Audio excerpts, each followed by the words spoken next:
Gephardt of Gephardt Strength here in Austin, Texas, where we get people healthy, lean, and strong, and also work with athletes. And so today I wanted to talk about athlete nutrition, and more specifically, youth athlete nutrition. Because a lot of days, athletes that come in my door, when I ask them, how are you feeling? The first thing and the most common thing that I hear from them is, I'm tired. And these are middle schoolers, these are high schoolers most of the time, who go to school and do their workouts and their team sports, but they shouldn't be walking around feeling tired all the time. And so what I want to talk about is how to get these kids optimized so that they can not only perform better, but actually live better and function in society better and just live happier, healthier lives. Because we're going to talk about sleep, food, and water. And what we know is that when kids don't get enough sleep, depression goes up, hypertension, blood pressure goes up, type 2 diabetes and their risk for diabetes goes up. They tend to abuse drugs and alcohol more. There's higher motor vehicle crashes with the kids who can drive. There's higher even suicide attempts. They have digestive issues, obesity, all of these things just from not getting enough sleep.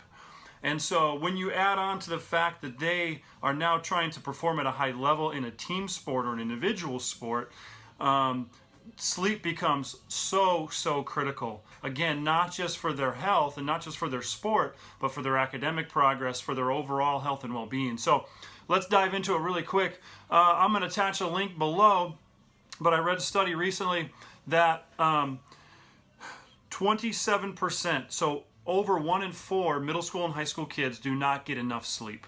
Now, what does that mean? The study broke down to say that middle schoolers, so between the ages of 13 and 18, kids need 8 to 10 hours of sleep. Middle school age especially needs 9 hours plus, actually 9.25 hours plus of sleep. And the study broke down where middle schoolers who are getting 4 hours or less is 6% of the population of middle school. 6% also only get 5 hours, 11% get 6 hours, and 20% get 7 hours. So we're already looking at over 40% of the population in middle school does not get even more than 7 hours of sleep a night, when the necessary requirement is 9.25 hours. And these kids are playing sports, so they need even more rest. And same thing goes for high schoolers. The high school need is 8 hours. 7% of the high school kids studied got 4 hours, 13% got 5, 23% got 6 hours. So we're already, again, looking over 40%, and then only 27%, so 1 in 4, just like the middle schoolers, 27% got the required necessary amount that was recommended. So the first thing we got to look at is sleep. When kids are coming in saying they're tired, when athletes are coming in saying they're tired, how is their sleep? Not just quality, but quantity. Okay, so 9.25 hours for middle school, 8 hours for high school. That's a minimum. All right. Some need more, and if you're playing sports, if you're competing, if you have high intensity exercise, you need more. Quality of sleep. I can't stress enough to get rid of the devices in the bedroom, okay? Electromagnetic frequencies, EMF, will keep your nervous system on, and it won't allow for it won't allow for the body to rest and recover properly, because it keeps your nervous system basically on and engaged. So get the devices out of the room. If they have to be in the room because of an alarm clock on the phone or whatnot, make sure it's in airplane mode overnight. Turn the computers off, turn the TVs off. All that type of stuff goes away. I can't tell you how many clients have said, Phil, just turning off my phone at night has greatly enhanced my sleep quality. I wake up feeling refreshed. So give that a try. I also think that you need to get in the sunlight in the morning. So our bodies run on a circadian rhythm. Okay, we are diurnal creatures. It's a 24-hour clock. And so how that clock in our brain is set is by external stimulus, light and dark. So if we're looking at screens at nighttime, we're telling our brain it's daytime, and we can't make the necessary hormones to shut down. Vice versa, in the morning, we want to get in the sunlight. These kids are in school, so they wake up. They're under the artificial lights of the bedroom, of the bathroom, and then they might be outside going to and from the car and to and from the school, but then they're inside all day again, and so they don't get any sunlight. That is when our bodies set our clock. So as soon as you can in the morning, open up the blinds, get as much full spectrum light in the bedroom as you can.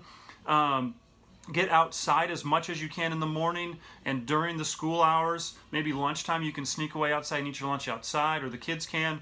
But that helps to set our internal clock. It's actually when our body creates melatonin. We just release it in the evening. But we need that sunlight to tell our brains what time it is. So as often as you can, get outside, get in the sunlight, and that'll help your body set its clock. All right, so that is sunlight. That is sleep. Two of the basics that are critical, not just for athletic performance, but for overall health. Parents, I'm talking to you too. Okay, let's talk about food now. So what is a basal metabolic rate? Your basal metabolic rate basically is your resting metabolic rate. It's how many calories that you are going to burn on a daily basis if you don't do anything. If you go lay down on a couch, close your eyes, fold your hands on your lap, and don't move for 24 hours, you're going to burn X amount of calories. What we know is that a 12-year-old girl who's about 5 foot 5 inches tall and weighs 115 pounds, which are kind of some averages for that age group, she has a basal metabolic rate of 1,400 calories. Okay? Let's go to the male side. Let's pick a 17-year-old male, just to give you a bit of a discrepancy, who's 6'1", 175 pounds. He has a basal metabolic rate of 1,965 calories. So upperclassman male in high school, almost 2,000 calories. Middle school girl, about 1,400 calories. And obviously this is going to fluctuate day to day based on your stress, based on a host of things. Okay, how much sleep you got, how much activity, all these things.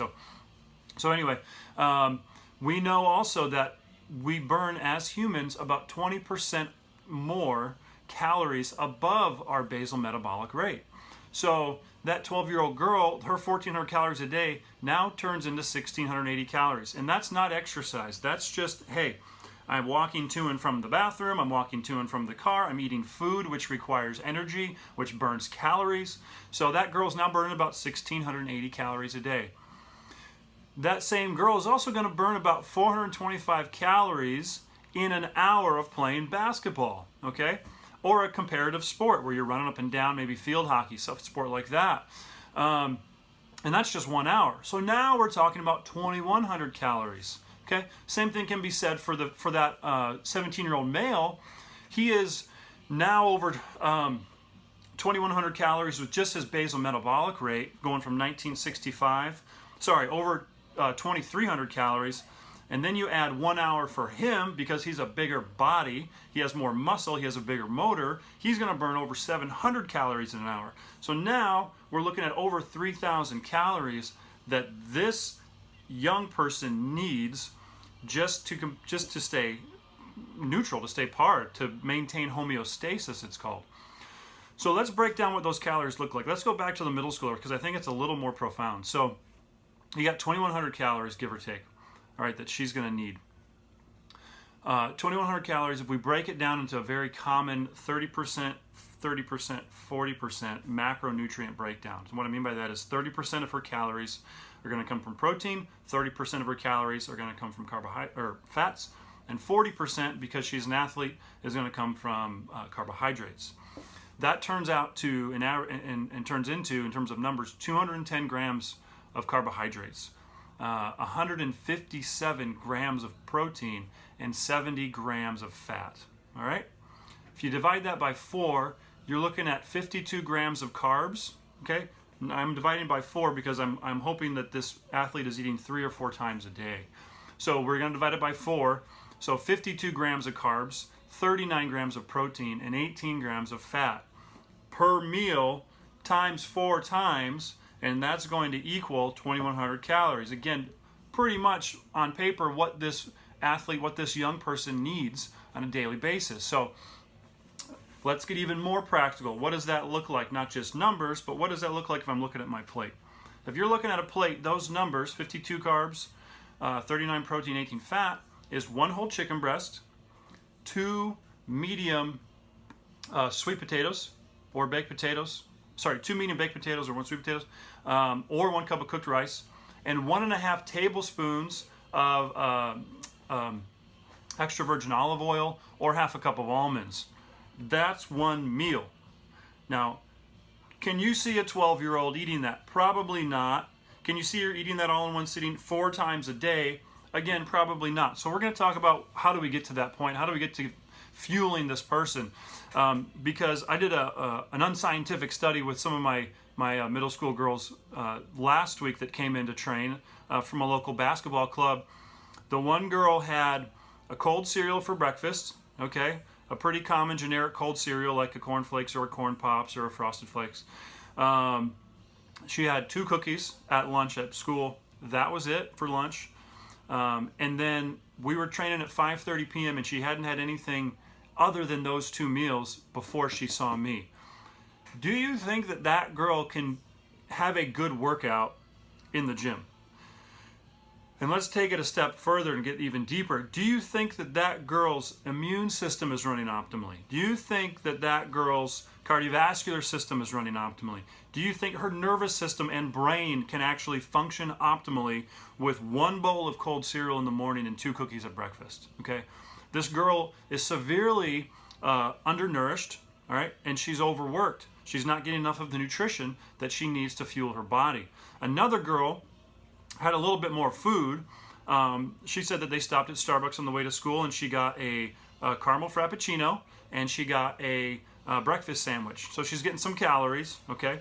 At lunch, she had the typical bagged lunch. She had a ham and cheese sandwich, some celery sticks. So again, there's a little bit more nutrition there. And again, she hadn't eaten anything before or after that, before she came and saw me to train at 5:30. Another girl had a bagel and cream cheese for breakfast, not really any protein. And then she had, again, the school lunch at school. So these kids are getting to me at the end of the day with their workouts, and if they have games in school, without the proper nutrition, as well as, again, let's look beyond sports. Academically, they can't function properly with that type of nutrition. They need more. So going back to what I said, how do we get from where these girls are at, like we just saw, to this 2,100 calories? Well, we can't just dive right into it. 1, mentally it's just way too much, okay? And then 2, their bodies are so used to working with this many calories that throwing this much at them will offset some properties inside, and it might not be the best solution to do it right away. So what I recommend is this. When you're looking at your plate, there should be a palm of protein. So that is whoever is eating that plate of food. Their size portion for a protein should be 1 size of their palm, okay? So for females, it's going to be at that age 2.5 to 3, maybe 3.5 ounces. And as you get on into an adult male, it's going to look at maybe 3 to 4 ounces per palm. Okay, but we're talking about females here. So 1 palm of protein, and then 1 fist of vegetables. So whatever the size of their fist is, that should be on the plate. 1 thumb of fat. Okay, so that much fat. Could be butter, could be avocado, could be mixed raw nuts, could be extra virgin olive oil, and then 1 cupped handful of carbohydrates. So if you were to scoop out some carbohydrates, what would be there? And then you put that on your plate. If you females did that 4 times a day, that would be such a significant jump from what they are doing now, what most girls, I should say, are doing now that I see, that I coach, and that I train, to now getting more adequate protein, to now getting vitamins and minerals and fiber from these vegetables, to now getting good healthy fats that help to fuel their brain and fire up their nervous system, okay? And make sure their hormones are running optimally. And then to the carbohydrates that help replenish muscle glycogen, which help them perform better on the basketball court, on the volleyball court, on the field hockey field or the soccer field, as well as here in the weight room. So that's my first recommendation, is if they're not getting that, start there. A palm of protein, a fist of vegetables, a thumb of fat, and a cupped handful of carbohydrates. For men, for males, again, that 17-year-old male has a lot different needs than that 12-year-old female because he's got a different body. He's going to double everything. So 2 palms of protein, 2 fists of vegetables, 2 thumbs of fat, and 2 cupped handfuls of carbohydrates. That will be the basic, I think, start to see how they feel and to see significant changes in their blood sugar, significant changes in their mood and their energy, significant changes in their body composition, meaning lean muscle mass versus body fat. And then in video 2, or in part 2 of this series I'm going to do, we're going to get even deeper into the nutrition, but I think that is a very good start. If you look at what you ate in a day, or if you look at what your child ate in a day, and you're not seeing protein and vegetables and fats and carbohydrates, whole foods each meal, I think that's a great start. So focus on that. A protein, a vegetable, a carbohydrate, and a fat every meal. And then we're going to get, again, a little bit more specific, a little bit more detailed in the next video. So we talked about sleep for recovery. We talked about food. The third thing I want to talk about is water and hydration. So it gets tossed around a lot if you do a lot of reading or research that half your body weight in ounces of water a day is what you need. I think as a general rule of thumb, that might be an okay thing to look at. So if you're 100 pounds, if you have an athlete or say in middle school, go back to that middle school girl, she's 100 pounds, she needs 50 ounces. So half of her body weight, but in ounces, 50 ounces of water a day. That 180 pound male, okay, he's going to need 90 ounces of water a day as a minimum. Now we know that we sweat out about 1 liter to 1.5 liters of water for every hour of intense exercise. So that's going to need to be replaced. So going back to that 180 pound male, that 90 ounces is for the rest of the day, but that water that he's drinking during exercise doesn't count. All right. Again, too, with hydration, why I say this, you can kind of look at it as a rule of thumb, because there's water content in raw vegetables. There's water content in some fruits and other foods. So that half your body weight in ounces can be really low. It can also be really high. It just depends on everything else related to your nutrition intake because of the water content in certain foods, as well as hydration isn't just water, but it's also electrolytes. Sodium, potassium, magnesium. So those are the big ones. And so what I really recommend is making sure you get adequate magnesium and potassium, because most kids get enough sodium, even though it might not be the right sodium, but the sodium to potassium ratios, instead of being here, are way off.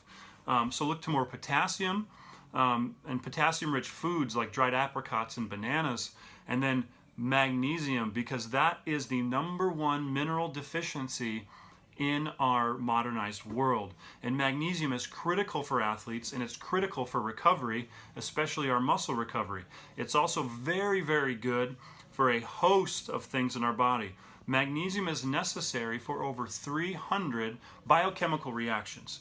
So if magnesium isn't present, that biochemical reaction can't happen, or can't happen optimally. And one of the big things is blood sugar. Magnesium is necessary to stabilize blood sugar. So you're looking for magnesium-rich foods, as well as a magnesium supplement would be good. When we're talking about athletes, the first one I think about is magnesium glycinate. Magnesium glycinate really helps the musculoskeletal system, or skeletal muscle, basically, to recover, as well as all the other things I mentioned prior. You never want to get magnesium oxide. Magnesium oxide is not bioavailable, meaning your body won't absorb it. So talk to me more later if you want more ideas on magnesiums, but I think magnesium glycinate is a great one for athletes to start with, or a broad spectrum magnesium, one like I have behind me on the shelf that has 4 different types of magnesium in it. So that's hydration. And then it's the summertime now, it's June. I'm thinking a lot of club sports are going on, meaning these kids are playing multiple games in a day, and you might not have time to grab a meal between. So what do? I mentioned dried apricots earlier. Dried apricots are loaded with carbohydrates, okay? So you're going to replenish muscle glycogen, so that all those calories that you just burned in a game or a match, you can help to replenish some of that glycogen that was used and replenish it in your muscles to fuel you for the next game. as well as, remember, it's loaded with potassium. So potassium will help bring water into the muscles, so it's great for that. So dried apricots, I think carbohydrate type foods, shakes that you can just drink in between games or during games are phenomenal. One that I really recommend, and I'll attach a link below, is called UCAN, or Generation UCAN. And I won't get into why it was made, but it has an amazing story behind why it was made. And so it helps to stabilize blood sugar, and it's basically a time-released carbohydrate drink. It's a super starch, they call it. And so it has about 30 grams per scoop, and again, it will kind of time-release the carbohydrates. UCAN also has a electrolyte powder that you can also add to it. They're great tasting. Kids can drink them. They might taste like a Gatorade or a Powerade, but it has actually much higher quality ingredients, much higher quality electrolytes, and it won't have the artificial sweeteners and the artificial colors in it that you need and want to avoid, that are in a lot of the common sports drinks that are out there. So I think that's a great one to have when you have these long club games, these long weekends where they're playing 2 or 3 games on a Saturday, another 2 or 3 on a Sunday. They got to get refueled. I think having a good protein powder too, if they have a little bit of time between games and they can digest it, or have time to at least let it digest a little bit, because liquid is easier digestible than solid food, that's also a great idea. So look to sleep first, okay? Good quality sleep. Avoid EMFs. Get in the sunlight during the day to help regulate your circadian rhythm, which will help your sleep at night. Sleep in a cool, dark, pitch black room as much as possible. And avoid light leading up to bedtime. Some people say 30 minutes, some people say an hour. As much as you can get rid of light at night at home, do it. So if you can turn the screens off, instead read a book. Use softer lights, don't use the big bright overhead lights. Food.